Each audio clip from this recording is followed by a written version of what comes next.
همین در داخل نماز هفت وقتی هست که باید دعا کنیم. باید نه وقتی هست که وقتی دعا کردن ای. اگر استاد امکانیت باشه ما را میفهمونین در کدام حالت های. اولش دعای استفتاح. مثلا اگر میکروفونتون رو کشید سبحانك اللهم باشد و دعا نیست، لیکن به جای سبحانك اللهم باعد بینی و بین خطایای كما باعدت بين المشرق والمغرب ونقني من خطاياي كما ينقى الثوب الابيض من الدنس اللهم اغسلني من خطاياي بالماء والثلج والبرد. اینا همش دعا. این حدیث در صحیح بخاری و مسلم است. حضرت ابو هریره پرسیدند که یا رسول الله ارأیت سکوتک بین التکبیر والقراءة ما تقول؟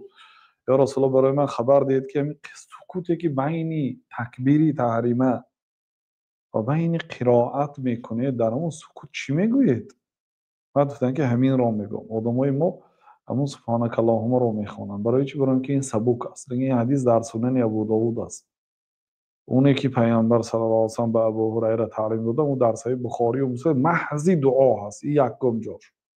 دویم جا در سوره فاتحه اهدنا الصراط المستقیم صراط الذين انعمت عليهم غیر المغضوب عليهم ولا الضالین، این دعا هست. بنابراین در آخرش آمین گفته میشه. و سیومینش این در سجده، وقتی که سجده میرد در سجده میتونه دعا کند. سجده یکم این چونی بین دو سجده، بین دو سجده از دعاش میگوییم در بین اون زمینی دعاها، چون که اون نواری که آیدی سجده بین دو سجده دعا رو گفتیم بسیار مردم نوشتین که همین دعا رو نوشته پرتوید. خب بین دو سجده و این چونی در سجده، یعنی خودی در یک رکعت الکی در 5 موضع دعا شد.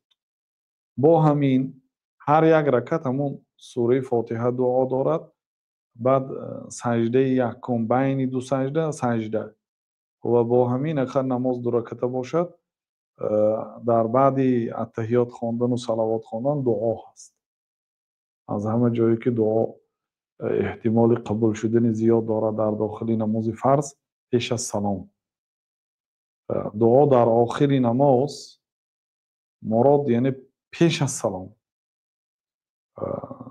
بسیار موارد قبول دعا هست. بنابراین خود کلمه نماز در لغت عرب صلات است. نماز رو صلات میگن و صلات معناش دعا هست. برای چی؟ برای اینکه اکثری جای نماز دعا یعنی طلب است. دعا طلب درخواست. بنابراین نماز نامیده شد.